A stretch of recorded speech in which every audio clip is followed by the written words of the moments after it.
Hello. Welcome, friends from across the globe, to our 11th session of the Wharton Ready Livecast series. In this series, we bring you the very best of Wharton faculty research and insights to help us understand the business implications of COVID-19 and other social issues confronting us. It is a pleasure to be with you today. I'm Sue Wharton, leading the custom team that works with clients across the globe on custom portfolio of business. Custom programs are programs designed with your organizational issues in mind. It is my pleasure to introduce Mero Guillen, speaking on an extremely relevant topic of technology and the pandemic. For those of you who were with us back on April 7th, Mero kicked off the series discussing the business impact of COVID-19. And before turning over to Mero, a few housekeeping items. For those of you new to the series, I would like to direct your attention to a few housekeeping items. Mero will accept questions at the end of the presentation. Our moderator, Ed Siri, will compile questions and pass to Mero for answering. Please type in the Q&A box. If you are experiencing any technical issues, please access the moderator box with the head of the person and type in here. We have a team of experts that will be able to assist with those issues. Thank you again for joining us. It is my distinct pleasure and honor to turn the controls over to Mero Guillen. The platform's yours, Mero. Thanks.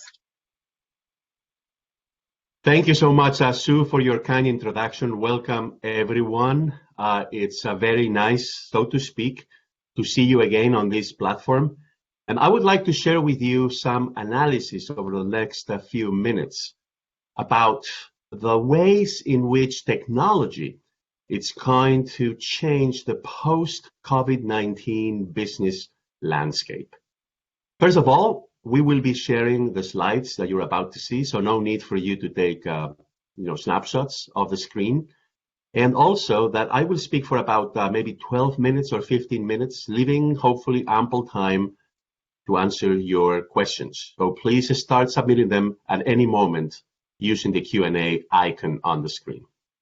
First of all, I'd like to show you this chart about consumer confidence, the consumer confidence index for the two largest economies in the world, the United States and China.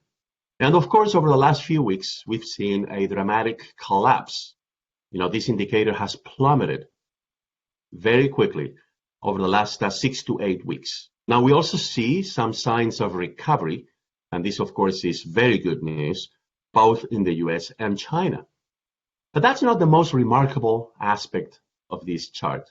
I think the most remarkable thing about it is that the low that we reached maybe a couple of weeks ago or so in the United States and in China about 4 weeks ago was not as deep as the one that we went through during the last big crisis, the global financial crisis of 2008-2009. I say that it is remarkable because actually the impact on the real economy and especially on unemployment has been much more severe and sudden this time around.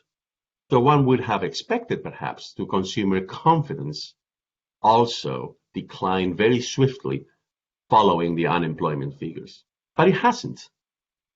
So many people are interpreting this as meaning that either the government and the central banks, meaning the Federal Reserve or the European Central Bank, have acted very swiftly this time around, which is probably true, but also that maybe there's another factor that is different this time around, and that's technology.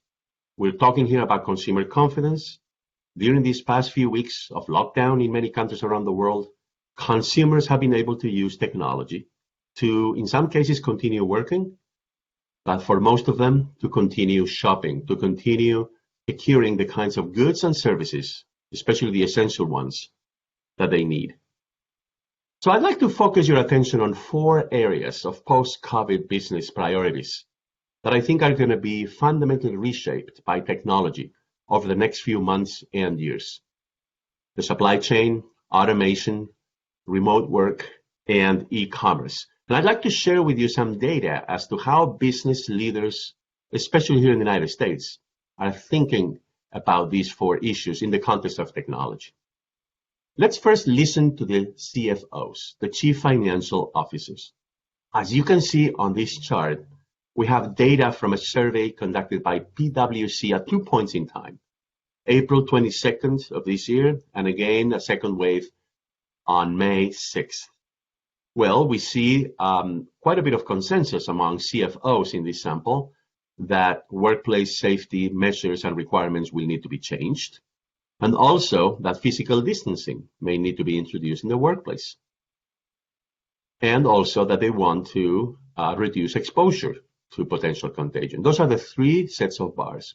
But then at the bottom on the left, you have one about a question about remote work.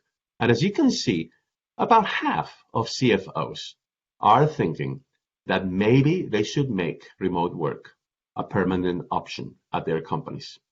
And about a third, a little bit more than a third of CFOs in this sample mentioned that they would like, or they anticipate, that there's going to be an acceleration of automation and new ways of working. So those are the people, the CFOs, who worry about the bottom line. And they're seeing that remote work and automation may be something that contributes to the bottom line. Let's now begin with the first area, supply chains. Here's another survey among supply chain managers, also here in the United States. They've seen volume declines, they've seen transit delays, they've seen delays from port to customer. They've seen a lack of capacity for certain value chains, essential goods, essentially, that saw increased demand during the crisis and couldn't cope with the higher volumes. So from the same survey, what we learned is that 42%, right, think that they're going to be changing their shipping and supply chain strategies because of their experience during the pandemic so far. And another 29%, so that would be a total of 2/3, are saying that maybe they will need to change also their supply chain strategy. And what is it that is needed? Well, they see a need for new investments in facilities, in assets, but more importantly, in technology. 2/3 of them, 67%, reported saying that they anticipate new investments in technology to better manage supply chains. If you go back to the CFOs, we also see that they're actually thinking very carefully about the financial implications of these changes in supply chains, thinking that they want to develop additional alternate sourcing options, more than half of them, and also that they want to better understand the financial and operational health of suppliers. So all of this is going to lead to what I think is going to be a vast reorganization of supply chains for many companies around the world. You see, over the last 20 years, we have built supply chains in the world on the basis of the principle of just-in-time. And of course, during this crisis, we've seen that just-in-time supply chains are very vulnerable to disruptions. We had already experienced that in 2011 in the wake, if you remember, of the earthquake and tsunami in Japan. So I think supply chains are going to become more based on the principle of just in case. And that's a phrase that I've come up with. Instead of just in time, just in case. More buffers, more redundancies, striking a very different balance between efficiency and reliability. Companies will want to have their supply chains more resilient, and so will consumers. And I think they will be willing to absorb the higher price associated with a more resilient value chain. And across the board, we're going to see more use of technology precisely to try to anticipate those problems, to have more opportunities for diversification, and for better understanding the situation of suppliers in real time. Now to the second topic, automation. I think this crisis, unfortunately, in my view, will create new incentives for automation. The reason is obvious. The robots stayed at the factory working, whereas during this pandemic, the workers had to go back home.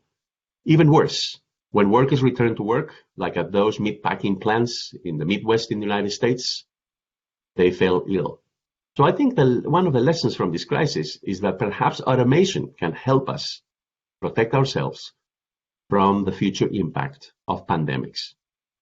Now, of course, we have to be very careful because automation has already created quite a bit of technological unemployment, especially among workers in their 50s who have very few options for the rest of their careers. I believe that these new incentives for automation will be very strong in the manufacturing sector, but even stronger in the service sector. And it will continue to threaten many white-collar jobs and occupations. Let me offer you an example. Here what we see is the results of a survey trying to anticipate how much spending there would be in the United States in warehouse automation in the years moving forward. The blue bars that you see on the chart and the blue line are the estimates formulated before the pandemic hit, whereas the gray bars and lines are the post-COVID-19 forecasts for the future. As you can see, there's a decline during the year 2020 when you compare the blue and the gray, but that's only because the economy is in recession. The revised forecasts now for 2021, 22, and 23 indicate that there's going to be more spending on warehouse automation, exactly what I had just predicted. Third topic, remote work. Well, you see, before the pandemic hit, at the end of 2019, about 37% of all American jobs could be performed remotely, but only 3% were actually working remotely most of the time. That second percentage, the 3%, was at the time much higher in some European countries, especially in Scandinavia, up to 18 to 23%, but not here in the United States. Now, of course, the immediate impact of the pandemic has been to send workers home, and those who can work from home have been working remotely. So that 3% that you see on the screen skyrocketed to maybe 25, 30, even 37% during this pandemic. The question for the future is whether that percentage will stay at the same level or will come down. I think it will come down slightly, but not back to that 3%.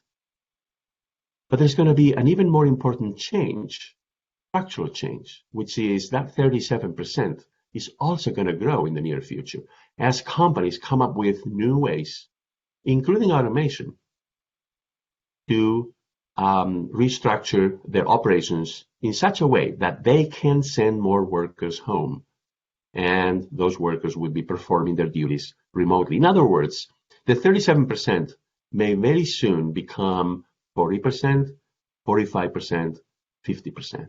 I think there's also going to be changes in terms of how people telework.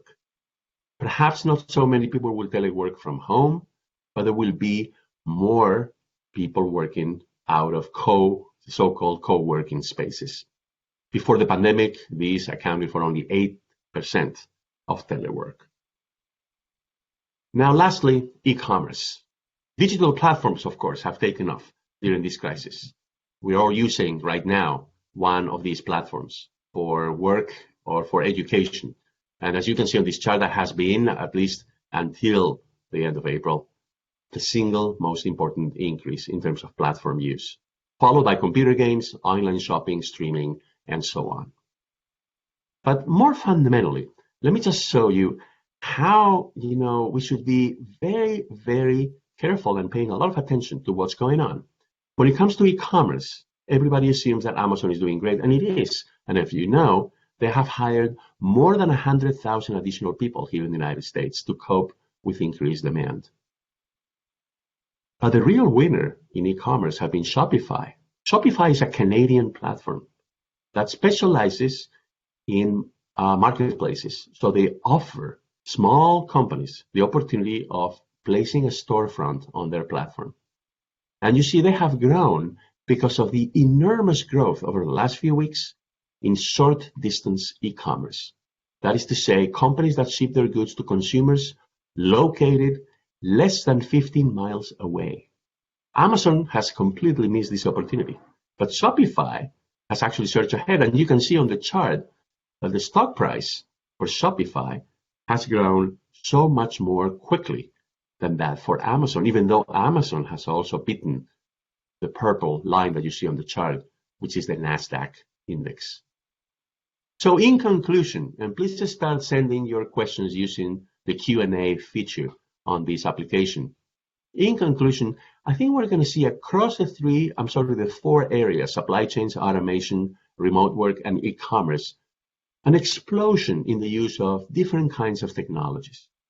3D printing, robotics, the Internet of Things, big data, machine learning, virtual reality, crowdsourcing, crowdfunding, blockchain, and digital currencies.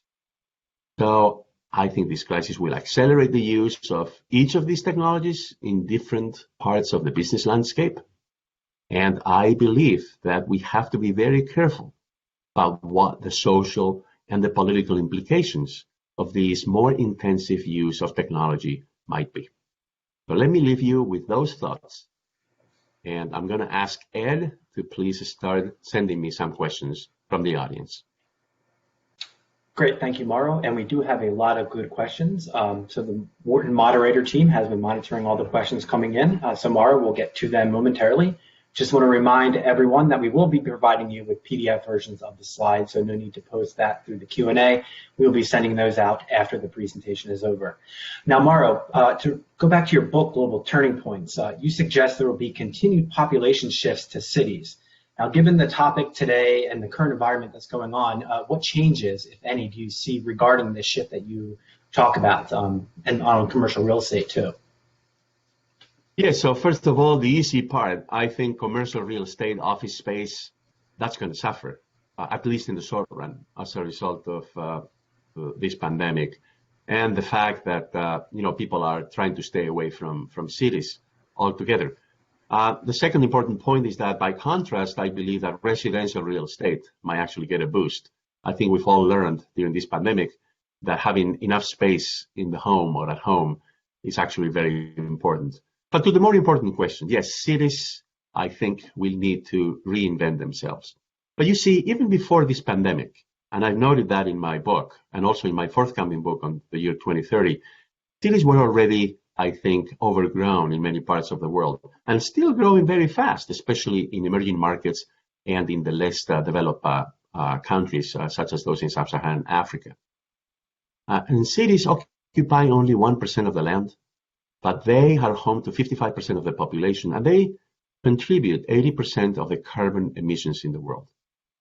So even before this pandemic, we had to do something about cities, because otherwise we wouldn't be able to deal with the problem of climate change, for instance, or air quality. So hopefully we've learned during this pandemic that we need to reinvent cities. That doesn't mean that cities need to be necessarily smaller or less vibrant, but that we need to change the way in which they are structured. Also remember, cities, by the way, are the most important location for the generation of inequality in the world. So we have a lot of problems that revolve around the kind of city that we have built over the last few decades in many parts of the world.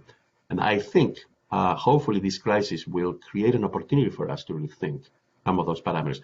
Certainly the trend towards remote work, if it continues, if we don't go back to the situation before this pandemic, I think will represent a big call for policymakers, for city planners, and for people who live in cities to rethink the way in which we have once again built these cities with all of the great things that they bring to us, but at the same time also with the huge problems that they generate. Thank you, Mauro. So going back to supply chain, do you think a more resilient supply chain would suggest a reduction in globalization if we continue this trend? So yes, this is a great question. I'm very happy that it has come up. Look, I do not believe that this crisis represents a return to a world that is less global. I don't think that we're going to go into a period of deglobalization. I think we are going to go into a period of re-globalization, a recalibration of globalization. But let me explain this with the specific case of supply chains. So yes, supply chains will become shorter, but that doesn't mean that we're going to see insourcing as opposed to outsourcing, right? Or offshoring. We're going to see a restructuring of supply chains that doesn't necessarily mean onshoring, meaning those activities coming back, for example, to the United States. And why do I say this? Well, we have very good empirical evidence. In the year 2019, if you remember, we had a big trade war that is still going on between the United States and China. And companies, as a result of higher tariffs here in the United States, responded very swiftly during the year 2019. And they didn't bring those activities back to the United States. What they did was they looked for alternatives. So the biggest beneficiaries of that trade war were Taiwan, Vietnam, Mexico, and Eastern Europe. So I don't think we're going to see a deglobalization, at least from the point of view of global supply chains. But we're certainly going to see a recalibration. We're going to see a restructuring of those chains. They will become shorter. Instead of sourcing from China, maybe more companies will source from Mexico or from Central America. But I don't think we're going to see, the kind of onshoring, the kind of return of those, parts of the value chain located in low-cost countries all the way back to the United States or all the way back to Europe. And why do I say that? I say that because the end result of that move would be a dramatic decline in the standard of living of people, not only in the US and in Europe, but also in other parts of the world. So I don't think trade will remain at the low levels that we see today due to the recession. I think there will be an increase in trade. I think we're going to see re-globalization, especially from the point of view of supply chains. Thank you, Mauro. So with all the technology talk, getting a lot of questions about artificial intelligence. How do you see that shaping up in the technology world going forward? Yes, so big data, machine learning, all of the potential of robotics, all of the potential applications of artificial intelligence, I think are going to be in greater demand even after this crisis. Why? Well, because the reconfiguration of supply chains, I think, is going to be to a very large extent driven by technology. Remember the data that I just showed you earlier, showing that many managers who work in supply chains are expecting actually, the investments in technology to be more important than the investments in physical assets in order to fix problems along the supply chain, and also to restructure those supply chains to make them more resilient. And I also believe that it's going to play a even greater role in terms of automation, especially in the service sector, where the problems and the constraints in terms of automation are, in many cases, more complex than in the manufacturing sector. I also believe that we're going to see a continuing trend in terms of using artificial intelligence in e-commerce applications. Thank you, Mauro. So a couple good points being brought up about how back in the 1918 pandemic, that after a little while, things kind of went back to normal and some of those ideas were kind of forgotten. Given the technology that we have nowadays, do you see CFOs and CEOs continuing these trends long term, even after the pandemic is kind of forgotten as we adapt into the new norm? Yeah, that's a great question. That's a great question. And I agree that not all big pandemics that we've had in history have essentially created a turning point. So in many cases, history didn't turn. Or if it turned, there were other reasons why it did so. And I think that the observation about the 1920s is, perhaps really, really important. Now, having said that, let's not forget that very quickly we got into another problem, which was the Great Depression, driven by other factors, of course, and then a world war. But this time around, I think, this is why I'm trying to be very targeted here. So I don't want to argue that everything in the business landscape will change as a result of this pandemic, because I don't believe in that. But these four areas that you see on the screen right now, supply chains, automation, remote work, and e-commerce, I think in these four areas, we're going to see an acceleration of already, pre-existing trends before the pandemic hit. So supply chains were already changing, as I mentioned, as a result of the experience with the Japanese tsunami in 2011, and also because of the trade war. Automation, of course, has been going on for several decades now. Remote work was already increasing, at least in Europe, in Northern Europe. And of course, e-commerce has been growing across product and service categories for at least 20, 25 years now. But in this crisis, this is why I began that way. I think it represents fundamentally an acceleration of existing trends rather than a turning point in history. So I don't know whether that will be similar or not to the effects of the 1918-1919 influenza pandemic. I have not devoted enough time to study that historical event, but I am convinced that this time around what we're going to see is mainly an acceleration of trends. I don't think we're going to see a dramatic turning point in history. Thank you, Mauro. So now we're all relying on technology more and more every day. What are your thoughts on maybe privacy concerns or the tracking and monitoring systems that consumers are using or that they're using for consumers these days? It's a very big problem, not just consumers, but also workers. And there's some discussion in the media about how companies, if they keep their workers at home and they work from home, how are they going to monitor productivity? How are they going to monitor motivation, and how they're going to monitor or enforce, time spent at work or doing work.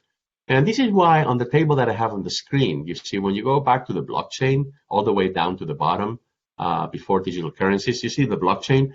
I put, I'm sorry, not the blockchain. I meant to say the Internet of Things. So the third technology. I didn't put a plus sign under the column for remote work. Internet of Things. Internet of Things are all of those internet-connected sensors that relay information back to some database. I hope that we're not going to go down the path of companies installing devices in our homes so that they can monitor our progress with our daily job assignments. I really hope that. And so I agree. I mean, the privacy concerns are huge. They're monumental, not just in terms of technology enabling us as consumers, but also now with this intensified trend towards remote work. So it's a major concern, I think, that I have. And I'm glad to see that, the person who asked the question also shares. Thank you, Mauro. A lot of good questions coming in. We'll end with one more here as we are wrapping up here. I just want to get your thoughts here. A lot of people still asking about the oil and gas industry and technology. So maybe if you have any thoughts or ideas where that will kind of go post-pandemic as well as prices continue to drop.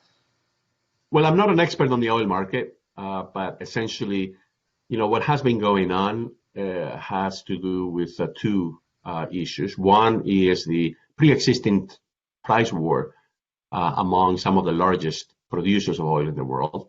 And then, of course, the collapse in terms of, transportation and people's movements as a result of the lockdown. I think the oil market will recover. What I don't think will recover are certain parts of the United States that had heavily invested in shale oil and cannot operate profitably at prices or the kinds of oil prices that I think are going to be prevalent over the next few months. And that, by the way, affects parts of my home state here of Pennsylvania. So I think the disruption in the oil industry is going to be monumental. I think we're going to see a lot of industry consolidation. Unfortunately, we're going to see many bankruptcies and, of course, a lot of people losing their jobs. And many boom towns are going to suffer and perhaps even, have to shrink dramatically as a result of these, structural shifts in the oil market. Now, hopefully, we will also take advantage of the opportunity to make a transition towards electric vehicles more quickly. I think we have all come to appreciate how much the quality of the air changes if we have fewer vehicles on the roads. Again, thank you for all the great questions on behalf of the Wharton moderator team, and I will close it off with you, Mauro, for final thoughts. Well, my final thought is, I want to reiterate that I think we're going to see an intensification of trends. I think the business landscape will be fundamentally reshaped by those pre-existing trends that now are getting accelerated. I think many of those trends have to do with technology.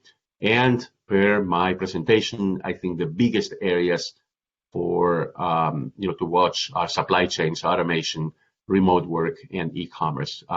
All of those areas, I think, are going to be changing very quickly over the next few years, in the wake of this intensification of the use of technology.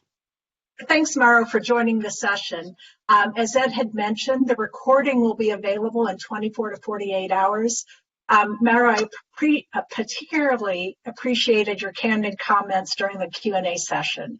As always, a brilliant ability to link together many trends facing our world. Our next session will take place on Tuesday, June 9th. It's at 10 o'clock a.m. and with Professor Nikolai Sigelko, covering connected strategies in the age of COVID-19. And finally, if you heard something today that was of interest to you, we have a team of professionals that would love to talk with you about bringing topics such as Marrow to your organization. If you currently are working with us, please contact your client services director. Otherwise, you can connect with Lavette Yarar, who is our colleague on the new client front. But anyway, thank you, Marrow. Always a pleasure listening to you, and thank you to all the participants who joined us, and have a wonderful evening, morning, or afternoon, depending on where you're located. Take care. Bye-bye.